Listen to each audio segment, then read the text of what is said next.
All right, look at that. Look at that, that looks freaking amazing. Today we are in beautiful Saigon, Vietnam, going on another drinking adventure, and I do not mean snake wine. It's so burny. Vietnam is actually the second biggest producer of coffee in the world, which might surprise a lot of people. You see, France colonized Vietnam for decades up until 1954. These days, traces of French influence can still be found in the banh mi baguette bread, their popular flan desserts, and of course, the massive coffee drinking culture. And that is why I am here with my one-trip guide, Chang, who is gonna take me to the most amazing coffee experience you can experience in Saigon. Is that right? Yeah, sure. I like your confidence. Yeah, whatever. When Westerners try Vietnamese coffee for the first time, what is most surprising to them? The coffee is too strong, you know? What age did you start drinking coffee? 10 years old. Since you were 10? Yeah. Holy sh**. Why?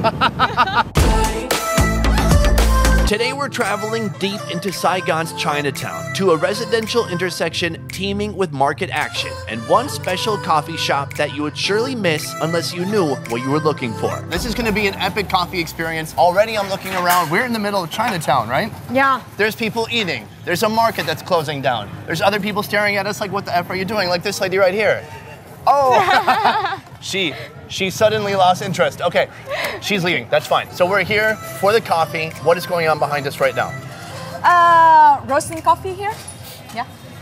All right, good. We don't need to use a lot of words. Sometimes we can just be simple about things.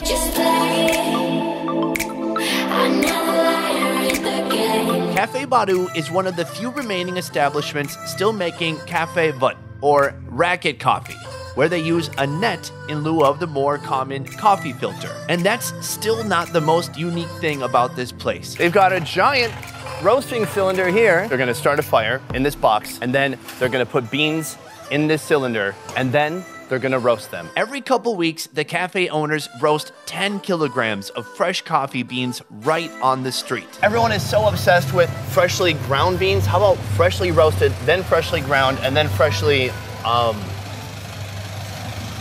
coffee, water, when they put the water into the coffee beans. Hot water, very hot Brewed, water. and then freshly brewed. That's what's happening now.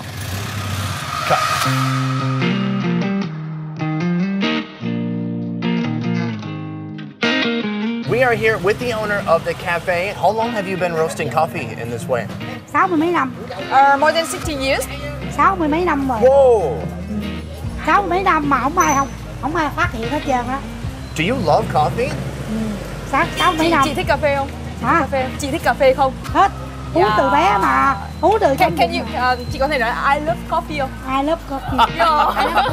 Chết hết. Tại vì trong bụng mẹ uống từ. When her mother was pregnant, she drank coffee too, you know? The caffeine addiction started before birth. Thank you so much for having us here to shoot today. No problem. No problem. All right. Thank you so much.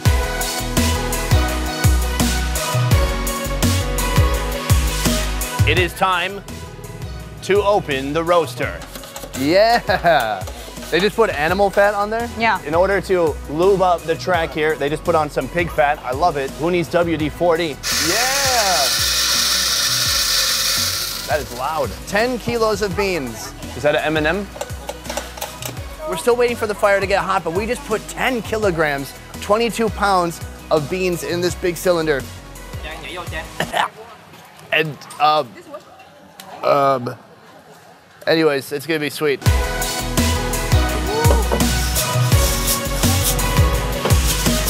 Right now, they are in the midst of the roasting process.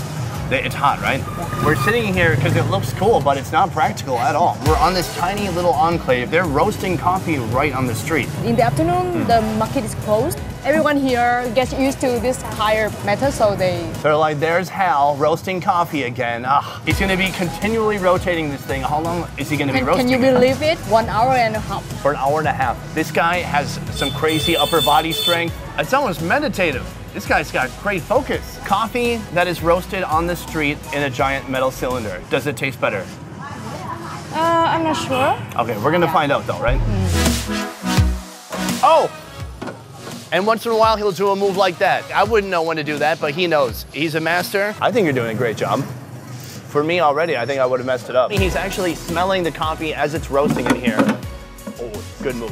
When it's the right smell, when the skin is starting to come off of the beans, they're gonna put in some of this other stuff. They have a bunch of salt, they have roasting butter, they're gonna throw all those things in there and it's gonna do some delicious stuff, I'll tell you that.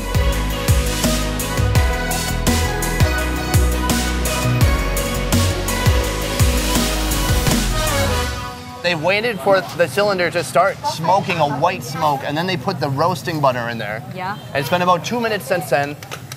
He's taking it out of the fire. Be careful.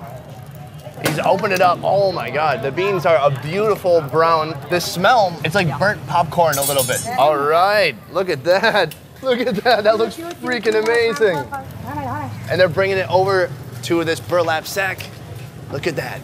That is 10 kilograms of beans, and he's just moving it and dumping it all out on the burlap sack. You can just hear him crackling. And from here, she's putting on some rice wine.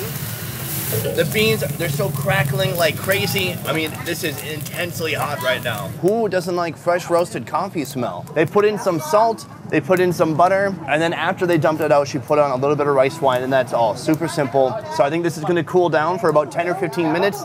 We're gonna grind it up, and you know what happens next. We are deep in the catacombs of this cafe, headed upstairs to where they presumably have a grinding machine. Let's check it out. Right here we have the coffee grinder. She says she uses it once a day only. Yeah. And she's been using it for 30 years. She's sick of my talking. She's gonna turn it on, and there it is. That is crazy fresh. The coffee shop is famous now, so it's not. Yeah. Awesome, found it. Yeah, and then, okay, we'll work on it.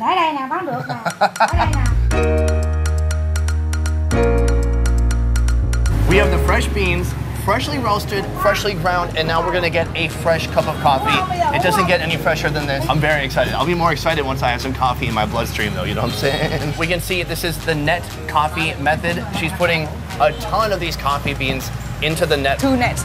Into 2 nets. We're gonna double net it. 1 net for 10 cups of coffee. Oh, okay. She's putting hot boiling water into the net full of coffee beans, 10 servings of beans inside. This bean is actually Robusta. Over 90% of the coffee beans made in Vietnam are Robusta. Robusta is a lot what it sounds like. They're robust, it's bold, it's flavorful, it is heavy, it can be almost syrupy and a little bitter. To counteract the intense boldness and bitterness of the coffee, they add in some condensed milk. Yeah. We have a balance here between sweetened milk and the coffee, because the coffee is really bitter. So she will pour the coffee right through the net. It's so cool. And there it is. Look at that. Thank you. Yeah, come on. Come on, Jake. We should cheers first. 2, 3. I never cheers. Oh wait, this is a drink. Okay. Yeah, no, you're right. Cheers. Cheers. Is it too hot? Let's try it out.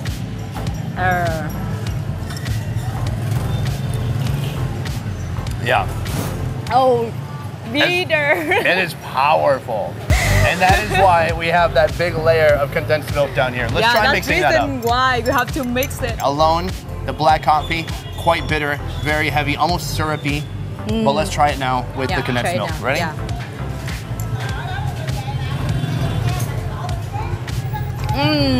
Better now. My favorite.